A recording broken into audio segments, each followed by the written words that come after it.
여기 보면 수많은 귀신도 나오고 악당도 나오고 막 그렇잖아요. 악당을 만들 때 어떤 생각으로 뭔가 특색을 같이 해야 돼요. 현실에서 봤던 기분 나빴던 사람들을 한 100배, 1000배로 불려갖고 극단적으로 만들기도 하고 정말 나랑 한번 살면서 사소하게라도 부딪혔던 사람은 모델이 돼서 들어갔던 사람들이 많아요. 그래서 오컬트가 사실은 공포를 다룬다고 생각하는데 나는 공포를 없애기 위해서 썼다. 공포보다 오컬트라고 하는 게 항상 한계가 어디서 오냐면요. 이건 좀 건방지게 들릴 수도 있는데 네, 문학 속 의미와 재미를 하나하나 풀어서 알려드리는 문학 알집 시간입니다. 안녕하세요 여러분, 저는 이세라입니다. 저는 안승찬입니다. 반갑습니다. 네. 오늘도 아주 재밌는 시간이 될 것 같습니다. 네, 저희가 지난번에 작가님을 직접 모시고 이야기를 했잖아요. 야, 훨씬 좋더라. 우리끼리 반응이 하는 것보다. 너무 좋았죠. 예.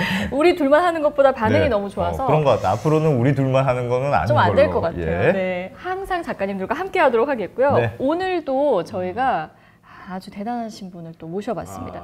오늘의 문학 알집 게스트는요, PC통신 세대를 잠 못 들게 했던. PC통신 세대잖아요. 그렇죠. 네. 테마록의 저자 이우혁 작가님과 함께하겠습니다. 안녕하세요, 작가님. 네, 안녕하세요. 야, 이건 진짜 박수를 쳐야 돼. 정말 유명한 분이 나오신 네. 겁니다. 저 때는 진짜 테마록은 정말 어마어마한 소설이었어요. 저는 사실 좀 분명히 하고 가자면 저는 PC통신 세대는 아니에요. 아닙니까? 하이테 이런 거 모릅니까? 하이테? 전혀 좀 낯설지만 찾아보고 소설도 직접 읽어보고 작가님의 명성을 제가 듣고 오늘 이분을 스튜디오에 모시는구나, 아주 영광이었습니다. 네, 감사합니다. 야.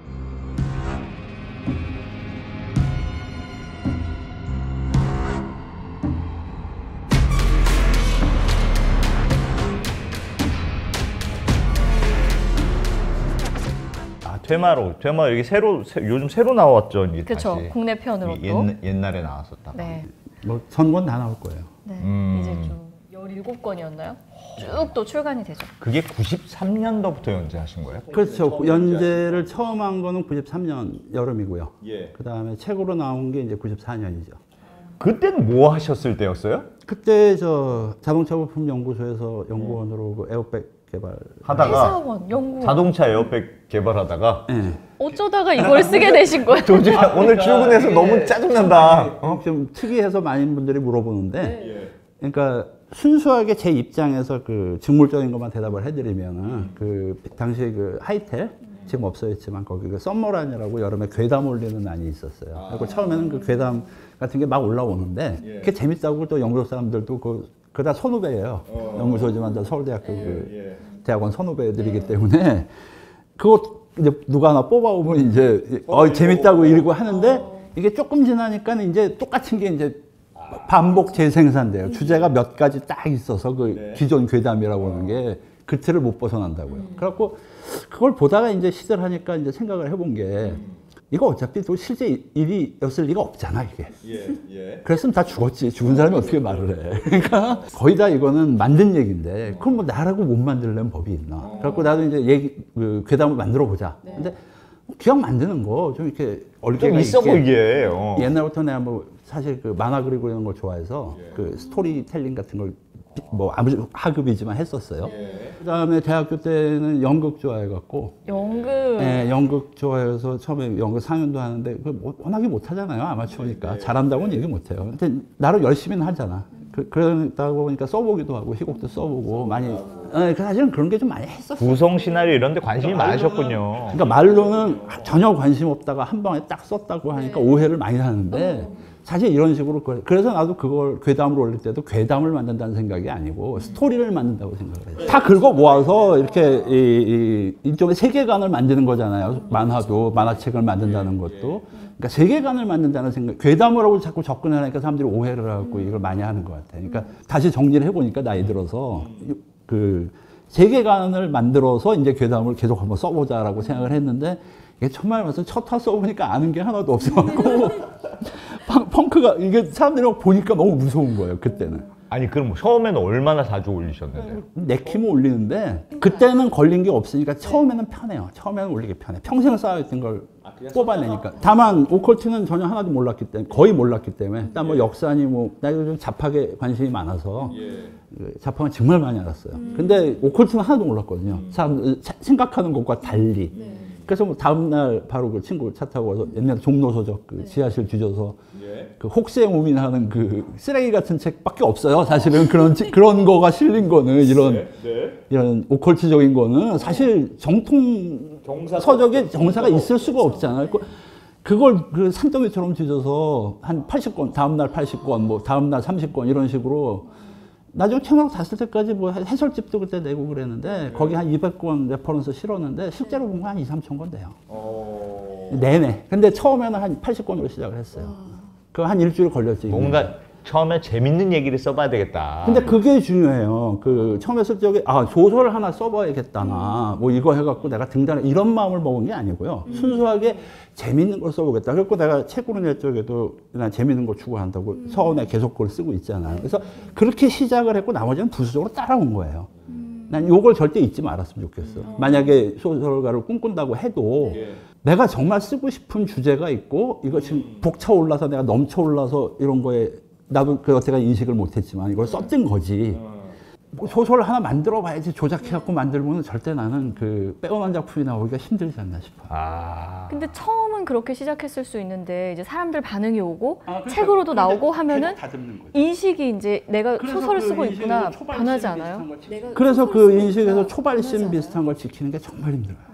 부담이었을 것 같은데요? 처음에 이렇게 썼는데 사람들이 너무 많이 봐. 그래서 점점 오래 걸리는 거였어요. 그래서 처음에는 부담 없고 하니까 팍팍팍 쓸 수 있는데 이거 해보세요. 저도 이제 글 쓰는 생활 30몇 년 했는데 이제 갈수록 힘들어지고 이 30몇 년이 계속 쌓이는 거예요. 또 앞에서 성공하면은 그 사람들에 대한 그 기대감이나 이것도 계속 쌓이고 그래서 이제는 거의 뭐 태산만큼 지고 다닌다고 봐도 돼요.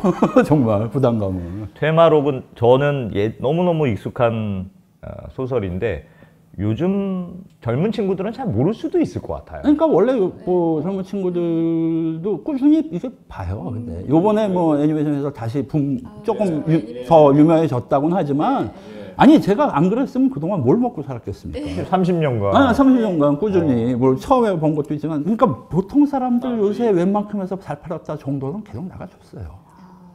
그래서 꾸준히 은근히 내가 그 독자들 반응이나 이런 카페 이런 모임 같은 데 내가 절대 글은 안 남기지만 나한테 아무리 메일을 써도 나는 절대 답장을 안 해줍니다. 이게 누구만 해줄 수는 없다. 아니, 그리고 거리를 유지해야 돼요. 가까워지면 나는 안 된다고 생각해서 철두철미하게 유지. 근데 그 팬들도 같이 나이를 많이 먹었을 텐데 90년대생이니까 지금 지금도 많이 먹었어요. 그러니까 요번에 영화 그거 할 때 시사하니까 진짜 많이 오셨더라고. 나도 아는 내인들. 그래서 그분들이 놀래요. 내가 한 번도 반응을 안 하는데 내 이름을 기억하고 있다 하는 거에서 아시는 분, 처음 들어본 분들도 계셔. 근데 오래된 사람은 사실 거의 알아요. 이런 오프라인에 오면 내가 다 기억을 하고 있거든. 많이 오래 한 분들은. 근데 그 거리를 유지해야 되는 이유가 있어요? 그게 왜 그러냐면 휘둘릴 수 있어요. 감정선을 유지해서 그 인간적으로 하면은 그건 뭐 좋은 행동이 아니겠지만 소설가로서 더 중요한 건 이 소설 나보다 더 중요한 건 이 소설 작품 내용이에요. 그러니까 이 작품 내용이 휘둘리지 않기 위해서는 아무래도 나랑 가까운 사람이 옆에서 하면 혹시 사람들이 그걸 원하나 뭐 그런가 해서 작은 기준을 그 일관적인 기준처럼 착각할 수가 있다고. 그래서 그런 것 때문에 몰락하는 사람을 많이 봤어요. 솔직하게 얘기해서 누구라고 얘기 안 하겠지만. 그 팬그룹이나 이런 사람하고 가까이 지내서 걔네들 얘기만 듣다가 잘 안 되는 경우가 소설뿐만이 아니라 사방에 많아요. 이쪽으로 그 연관. 그래서 나는 그렇게 생각을 했는데 이제 참고를 만약에 셀린저, 앵무새일기 쓴 사람, 그다음에 하퍼리도 그랬고 은둔했잖아요. 하나 써놓고 그러니까 이거에 영향받아서 뭐 할까봐 사람들은 안 만났다고요. 이 사람이. 이것 때문에 그 사람들은 나보다 더 심하죠. 자기 작품의 이미지가 무너질까봐. 인간으로서의 자신의 행동 때문에 만들어놓은 작품의 이미지에 손상을 받을까봐 완전히 은둔 생활하고 사람들 만나지도 않고 숨어 살고 그랬거든요. 근데 그 사람들은 극단적인 거고 그렇게까지는 안 하는데 그 왜 그랬는지 그거는 생각해 볼 필요가 있다. 이런 생각을 좀 했었어요. 이 테마록 요번에도 다시 이번 기회에서 다시 읽어봤는데 30년이나 지난 사실 소설이잖아요. 예전에 테마록이 처음 나왔을 때는 이런 장르도 없었고 너무너무 특이한 거였어요. 그러니까 해외에 무슨 그런 소설은 있었지만 국내에서 이런 약간 오컬트적인 이런 대중소설은 별로 본 적이 없어가지고 너무너무 특이했는데 요즘은 사실 이게 아주 독특한 건 아니죠. 그럼에도 불구하고 테마록이 거의 시초 같은. 생명력이 있는 건 이게 뭘까요? 왜 그러냐면요. 이게 간단합니다. 뭐 좀 주저넘은 얘기로 들리시고 이제 비유니까. 섹스피어 소설이 옛날 중세 시대 소설인데 왜 아직도 생명력이 있을까요? 그렇지. 그 인간의 본질적인 면을 다룬 걸수록. 그러니까 단순한 그 시대의 사회상 같은 거는 역사적 의미 말고는 별로 의미가 없어요. 나중에 지나고 보면. 뭐 예를 들면 밈 같은 거 요새 밈이라고 그러죠. 밈 같은 거 흥하다고 그래도 1년만 지나도 그 밈 쓰면 구닥다리 취급받고 안 해요. 근데 뭐가 그러면 계속 살아남느냐. 뭐 사회현상 같은 것도 뭐 시대가 바뀌어버리면 뭐 라떼는 뭐 군대 얘기 같은 걸 썼다고 쳐봅시다. 그 당시에는 굉장히 사실적인데 지금 군대가 막 바뀌었어요. 이제는 뭐 싸지방도 있고 뭐 대놓고 폭력 같은 것도 없고 이해가 안 돼요. 다 바뀌어요. 의미가 별로 없어져요. 그 작은 역사적 의미밖에는. 근데 본질에 대해서 다루면 그렇지 않죠. 그래서 오컬트가 사실은 공포를 다룬다고 생각하는데 여기서 그 공포라는 걸 막연하게 짚고 넘어가느냐 본질적인 거를 갖고 다루느냐가 달라집니다. 그래서 나는 그러니까 젊었을 때 내가 그걸 다 인식하고 쓴 건 아니에요. 그때 아무리. 근데 제가 책은 정말로 좀 많이 읽은 편이거든요. 3살 때 책 읽기 시작해서 밖에는 한 번도 안 나가 논 듯이 아주 좀 이상해요. 내가 읽은 책을 대충 수사해보면 한 4만 권 되는데 그 상징하면 하나를 딱 하면 그거 생각나는 게 아니라 수십 가지가 이제 제 머릿속에서는 떠오른단 말이죠. 이게 연관된 여러 가지 사례가. 특히 종교, 신학, 철학, 미학 뭐 이런 거. 그래서 심리학은 이제 나중에 공부를 많이 했어요. 심리학은 진짜 어렵더라고요. 심리학이 한 30몇 개 분야가 있는데 소설 쓰려고 처음에 시작했다가 한 4분야 정도는 좀 깊이 해서 한 석사급 정도는 했을 거예요. 그랬는데 그거 알고 나서 이제 보니까 이제 그런 걸 알고 나니까 내가 이제 설명이 되는 거예요. 그 심리적으로 하니까 내가 심리를 캐치해서 이제 설명을 할 수 있게 된 거예요. 젊었을 때는 그냥 왜 그랬는지 얘기를 내가 특별히 못 하겠어요. 내 마음속으로만 돌리지. 왜 이런 스토리를 썼나? 네. 근데 지금 얘기를 보면 이게 우선 재밌어야 되니까. 근데 사람들이 직접 싸우거나 이래야지 사람이 시원해지거든요. 직접 해소를 해야 된다고 갈등을. 그러니까 갈등의 제시만도 사실은 좋은 거예요. 근데 해답을 주진 않아도 되는데 아직 갈등은 해소를 해야 되거든. 그 자체에서. 그러니까 예를 들면 여기 나오는 게 공포잖아요. 그러니까 공포를 해소하기 위해서 쓴 거예요. 근데 처음부터 그 소리는 많이 했어요. 나는 공포를 없애기 위해서 썼다. 그래서 여기서 나오는 테마사들이 보통 당시까지의 공포물, 현재도 대부분은 그러지만 무슨 귀신 같은 게 나오면 얘는 원래 저항을 못해. 그래서 쫓아낼 뿐이지. 또 아무리 했어도 또 살아나고 여기서는 그냥 보내버려요. 얘들을. 근데 이게 뭘 상징하는지 해보니까 이 공포라는 게 사실 인간의 감정하고 관련이 있잖아요. 감정적으로 뭐 불안해서 죄의식에 이거될 수도 있고 또는 뭐 막연한 그 운명적으로 불운에 대한 공포도 있을 수 있고 뭐 감정적인 선에 대한 여러 가지 있잖아요. 근데 이걸 해소한단 말이죠. 그러니까 정신적인 방법 여기서 이제 종교나 그러니까 현암 같은 캐릭터는 종교가 없어요. 그러니까 의지하고 의지만 갖고 해결하는데 이런 식으로 그걸 부술 수 있다.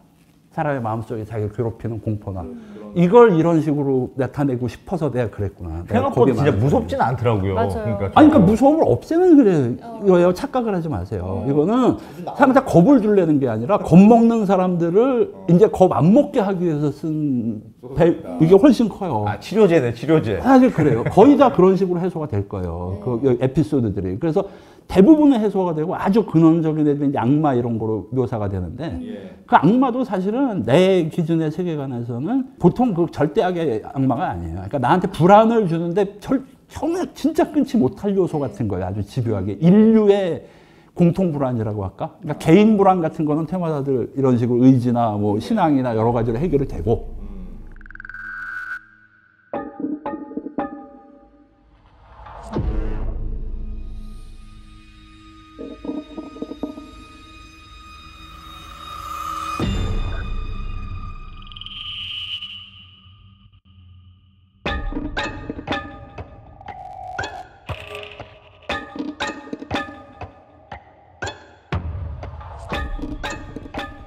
아주 인간의 근원적인 본질에서 그게 또 새끼쳐서 나온 걸 거 아니에요. 이제 그런 걸 여기서 악마로 한 거고 또 여기서 테마사들이 뭐 오라를 쓰고 뭐 월양검을 날리고 하는데 이게 사실은 표상이에요. 이게 영향을 사실은 많이 받는 게 내 서유기예요.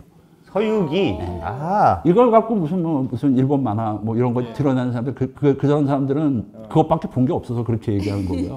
실제로 보면 서유기가 내가 서유기를 한번 해석해서 옛날에 EBS에서 한번 나가서 얘기한 적도 있었는데 너무 방대해서 얘기가 힘듭니다만 그게 바로 그 도교하고 불교의 정신세계, 그 구도의 세계를 비유로 나타낸 거예요. 예를 들면 뭐 손오공이 그 이지의 상징이에요.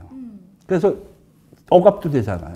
그렇죠. 예, 그래서 여의봉, 근두운 이게 다 이성이 가진 힘의 상징이에요. 그 다음에 저팔계는 뭐 욕망의 상징 이런 식으로 하면 뭐 책 몇 권을 써도 모자랄 정도로 그 깊이가 있고 비유가 되는 거거든요. 그러니까 중간에 108요기하고 싸우는데 이 108번뇌를 해결하는 거예요. 예를 들면 뭐 금각대왕, 은각대왕 이런 게 나오잖아요. 근데 금각대왕 하면은 걔가 호리병을 딱 이름 부르면 끌어들인다가 매수할 수 있다. 금 갖고 이런 식의 다 비유를 넣은 거거든요. 그러니까 그거 비슷하게 나도 그런 식의 이런 거를 그냥 신앙심 사실은 이성 처음에 공력이라는 게 이성이에요, 사실은. 사실 이런 식으로 이걸 넣고 대치하고 싶었던 거다, 암암리에. 그래서 그런 걸로 해소가 된다. 그러니까 굳이 그런 쪽으로 해석을 하자면 그 사람이 가진 자꾸 떠오르는 그 정신적인 불안이나 그런 감정 상태를 자기 이성이나 뭐 신앙, 뭐 여러 가지 힘으로 이렇게 극복해서 없애서 맑은 정신이 될 수 있다로 볼 수도 있게. 그러니까 물론 그것만 한 건 아니에요. 이중적인 의미. 그러니까 활극으로 봐도 재밌게 봐야 되고. 저는 솔직히 활극으로 주로 봐가지고 재밌더라고요. 그러니까 활극으로 보는데 그러면서 암암리에 요게 요만큼만 들어가도 사실 뒤에 말씀드린 주제는 이건 맘먹고 그런 소설을 써도 안 되고 쓰기도 힘들고 안 봐요, 그런 사람들이. 맘먹고 그렇게 우울한 정신세계에 대한 책을 쓰면 그거 누가 보겠습니까? 그래서 이걸 합쳐서 제일 편하게. 네, 이번에 비합본 심사위원 나온 거 일본 스틱기상이라고 계신데, 저 애니메이션 재단이긴 하지만 작품 이런 거에 관심이 와서 그분이 한번 물어보더라고요. 내 베스트셀러 작가라고 그러는데 그 기준이 뭐냐. 그래서 처음에 내가 유명해진 다음에 딱 그 다음에 쓸 소설을 생각해 보니까 내가 가진 전달하고 싶은 게 100이라고 그러면 이제 극한으로 해봐야 30도 전달이 안 된다. 독자들한테 일반적인 평균으로. 근데 1000명을 위해서 30을 전달할 것이냐. 100만 명을 위해서 5를 전달할 것이냐. 나는 100만 명을 위해서 5 하는 편이 낫다고 생각해서 이걸 택한 거다. 이거는 어느 게 옳다가 아니라 내가 택한 거다. 그래서 5만이라도 들어가면 된다. 라고 해서 나는 들어간 거죠. 그래서 그게 좀 괴담해갖고, 뭐 공포물 이렇게 하면은 안 돼요. 그리고 한계가 바로 드러나요. 공포물이나 오컬트라고 하는 게 항상 한계가 어디서 오냐면요. 이건 좀 건방지게 들릴 수도 있는데, 뒷부분에 가면 항상 한계가 나요. 결국 부딪히는 게 종교나 신앙하고 부딪히는데, 종교를 제대로 깊이 파지 않고 오컬트를 하면요. 의외로. 뒤에 가서 항상 허무해지거나 스테레오타입 결론이 나오거나 딴 데로 돌리거나 하여튼 결론을 제대로 못 낼 겁니다. 그럴 수밖에 없게 돼 있어요. 이게 공포라는 게 추구하다 보면 굉장히 다양하고 그래서 생각보다 굉장히 어려워요. 이거 하려면. 그럴 것 같아요. 그러니까 종교 철학을 연구하는 게 쉽습니까? 어렵죠. 종교도 다 다르고. 그러니까 그게 오컬트에서는 기본으로 해야 되는데 그래서 아빠 내가 책 얘기 드린 거예요. 자랑하려고 한 게 아니라 그래서 그 기반이 돼서 그게 영향을 많이 준 거 아닌가. 해맑이 해서 계속 그래도 몇십 년 지나도 살아남고 몇십 년 지나도 좋아하는 분들은 좋아하고 뭐 싫은 사람은 싫겠지만 그 이면을 못 본 사람들은 그럴 수 있다고 생각하고요. 진짜로 그 삼선된 사람이 어떠나 내가 개인적으로도 물어보고 그랬는데 그런 에피소드마다 그 이면적으로 자기가 진짜 동질감 같은 걸 느끼신 분들이 계세요. 그런 분들이 몇십 년 빼시면 하시는 거야. 물어보면. 테마록이 이렇게 오래 살아남을 수 있었던 이유를 인간 본질에 대한 이야기를 하기 때문이다라고 또 이야기를 해주셨잖아요. 좋은 소설이라는 한정 그 하에 뭐 이런 건데 저도 이 테마록 읽으면서 사람에 대해서 이야기하고 계시구나 이런 느낌을 받았거든요. 그러면서 동시에 궁금했던 게 그러면 작가님은 대체 인간이라는 존재를 어떻게 생각하시는 걸까? 이거 궁금했어요. 인간이라는 존재라는 말 자체에 난 회의를 많이 가지는 편이에요. 인간이라고 하나로 사실 말해서 인간이라고 하나로 생물학적으로 묶을 수 있는데 정신적으로 포함하면 하나하나가 종이에요. 생물학적 분류로 보면 계문, 강목, 과, 속, 종 이렇게 나오잖아요. 종이 같으면 같은 종이다. 근데 속이 같으면 이제 뭐 원숭이나 이런 것도 예를 들면 인간하고 같은 속 정도는 될 텐데 인간의 정신적인 면은 이만큼 다르다고요. 개개인이. 하나로 그 칸트의 4대 질문부터 시작해서 서양 철학계의 제일 오래된 그 주제가 인간이라는 거를 그 생체적인 거 말고 정신적으로 하나로 묶어갖고 부를 수 있는 뭔가의 기준이 존재하냐인데 이걸 결국 못 찾고 포기했어요. 현대 철학에서. 그래갖고 다원화로 가야 된다. 인간은 다원화로 가야 된다고 꽤 됐어요. 그것도 한 4, 50년 돼서 이제 그 퍼지는 거예요. 사실 그 요즘 나오는 PC주의 이런 것도 이 영향을 받은 거예요. 원래 그 철학 같은 게 나와서 사회에 퍼지는 한 30년에서 50년쯤 걸리거든요. 그래서 그게 다원주의적이다, 인간은 정신적으로라고 거의 철학자들도 노답이라고 하니까 이제 그렇게 된 건데 이거랑 마찬가지예요. 그래서 인간이라는 존재에 대한 거는 쉽게 얘기할 수 있는 게 아니고요. 누구에 대한 얘기를 할 수 있는데 물론 그것도 비슷한 사람이 많이 있을 수 있죠. 그래서 이렇게 인간이라고 크게 하나로 보는 걸 내가 별로 안 좋아해요. 네. 복잡한 존재. 그래서 그걸 있는 대로 많이 보여주고 싶어요. 여러 가지 전혀 다른 차원을 가지고. 그렇죠. 그 작가님 그 여기 보면 수많은 귀신도 나오고 막 악당도 나오고 막 그렇잖아요. 악당이 너무 많이 나오죠. 악당이 주로 많이 나오는데 악당을 만들 때 어떤 생각으로 너무 먼저 일단 악당을 만들 때는요 쉽지도 않을 것 같아요. 굉장히 어려워요. 굉장히 어려워. 사실 악당 아니 캐릭터 만드는 거 다 어려운데 그 뭔가 특색을 또 같이 내야 돼요, 악당. 그리고 이 사람들이 또 너무 이상해도 안 돼요. 아, 약간 합리적인 느낌은 있어야 돼. 너무 괴팍하고 이상한 거는 싫어해요. 그거는 이제 한탕치기식으로 무슨 막 공연하는 퍼포먼스 하는 식인데 그러니까 나는 저 현실성을 많이 따진다고 하는데 현실성은 아니고요. 개연성 중에 제일 잘 갖춰진 게 현실이거든요. 난 환타지를 쓰지만. 그래서 현실을 많이 추구하는 편이에요. 그러니까 환타지인데 현실을 추구한다는 게 말이 안 되는 것 같은데 개연성의 측면에서 현실이 제일 개연성이 좋은 거기 때문에 있을 법해. 내 주위에서 이게 제일 맞다. 볼 법해. 그래서 악인 같은 경우도 이 전형적인 그 악인으로 알려진 사람들을 처음에는 썼는데 기본으로 해서 이제 사고관을 확장시키고 그 사고관에서 이제 막 악인 입장이 돼서 그 사고 체계를 만들어야 돼요. 이러려면 필요하니까 사실 전력을 다 만들어야 돼서 만드는 게 아니고요.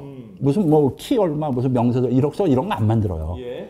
근데 이 사람의 그 사고 전력을 썼다고 이래서 이 사람이 이렇게 삐뚤어질 계기가 있긴 있어야 돼. 그런 식으로 만들어지는 거예요. 사람들은 거꾸로 보통 만들려고 하니까 안 되는데 나는 그렇게 안 만들어요. 오히려 그 사람이 어린 시절부터 이렇게 쭉 가서 아니 그렇게 만들잖아요. 그렇게 만들면은 그렇게 안 돼요. 그렇게 통제 변수가 계속 많아서 오히려 결과를 하나 정해 놓고 거꾸로 그걸 합리화를 맞춰가요. 나는. 근데 또 이게 없을 때가 있어요. 이게 되게 힘들어요. 그러니까 100% 이렇게 되는 것도 아니고요. 현실에서 봤던 기분 나빴던 사람들을 한 100배, 1000배로 불려갖고 극단적으로 만들기도 하고. 정말 나랑 한번 살면서 사소하게라도 부딪혔던 사람은 자기도 모르게 여기 들어갔을 등장하 확률이 있어. 와. 모델이 돼서 들어갔을 확률이 많아요. 근데 또 작가님이 탄생시킨 그 악인들, 뭐 그러니까 테마의 대상이 되는 사람들, 뭐 존재들을 보면은 완전히 100% 악의 축이라고만은 안 느껴지잖아요. 그게 현실에 입각해서 돼서 그런 거예요. 그러니까 그게 나오려면 아니 진짜 100% 그게 골수 악이라는 게 존재할 수가 없어요. 그럼 생존할 수가 없거든 애초부터. 그러니까 선악의 구분이 없는. 그러니까 선악의 구분이 없는 게 아니고 분명히 있어요. 근데 선악의 구분을 이것도 절대적인 개념으로 악 이렇게 해놓으니까 안 되는 거야. 우주 전체의 선악은 없어요. 그럼 우리가 판단할 수가 없어. 인간에 대한 선악만 판단할 수 있어요. 이래서 바로 도는 거고 또 인간 자체도 아까 말씀드렸잖아요. 인간 존재를 하나로 정의할 수 없기 때문에 이래서 이렇게 힘든 거예요. 어떤 사람은 그 세계에선 좋은 사람인데 다른 세계에선 악이 될 수 있어요. 또. 그렇죠. 그러니까 이런 거예요. 그러니까 입장의 차이가 굉장히 커요. 선악에서는. 예를 들면 그리고 가치관의 차이. 그러니까 대를 위해 소를 희생시킬 수 있다와 그럴 수 없다. 이것만 해도 엄청난 차이예요. 내가 그걸 소설에도 한두 번 다뤘는데 크게. 아니 이거는 누가 악이라고 할 수 없고 이쪽도 맞을 수 있고 저쪽도 맞을 수 있고. 그러니까 소설의 의미 여기서 답을 주는 게 아니에요. 나는 그렇게 생각해요. 몇 분하고 얘기해봤는데 유명한 분들하고도 많이 동의하더라고요. 그 앞까지 그 중에서 선택의 여지를 주는 거예요. 상황을 보여주는. 그러니까 상황을 보여주는 방법도 있고 어떻게 결말은 내야 되는데 이게 정답이라고 하면 안 돼요. 이건 세뇌서지 소설이 아니야. 그렇죠. 그 선동서지 그렇게 되면 그런 걸 착각하는 사람이 많은데 소설은 항상 여지를 줘야 돼요. 뭔가 하나 결론 내리더라도 또는 그 앞에 갈등까지만 보여주고 자기 빠지는 게 제일 현명해요. 빠지고 작가의 소리는 빠짐은 현명해요. 그러니까 이런 식으로 개입하다 보면 그러니까 벌써 복잡해지잖아요. 이거 말고 되게 많은데 한 번에 다 말씀드릴 수가 없어요. 소설 쓰는 게 보통 일이 너무 아니구나. 어려울. 아니 그러니까 나는 굉장히 어렵게 쓰는 편이에요. 보통 사람은 그렇게 안 써요. 그래서 내가 가르치지 못하겠어요. 배우겠다고 온 사람한테 뭐 가르쳐 줄 수도 없어요. 이거는. 약간 근데 이거 보다 보면은 어떤 느낌? 약간 웹툰 같은 느낌도 많이 들어요. 약간 영화적인 맞아요. 웹툰 네. 같은. 아 그게 왜 그러냐면 그 내 추구하는 근데 여기서 좀 솔직하게 좀 까놓고 얘기합시다. 내가 뭐 대마록이 지금 국내 편, 해외 편까지 출간이 됐잖아요. 이제 추가로 나오는 건 또 뭐 나옵니까? 투자를 원래 안 하려고 그러다가 그때 그거 놓고 들은 비난이 엄청. 여기서 어떻게 끝낼 수가 있냐? 아니 끝을 냈거든요. 왜냐하면 주제는 끝났어. 결국 그 얼마 전에 그걸 찾아냈어요. 아, 이렇게 쓰면 되겠다. 그래서 그게 진짜 테마사들의 행적이 그렇게 그린 게 그것 때문입니다. 스포 진짜 많이 해주신 것 같아요. 그러니까요.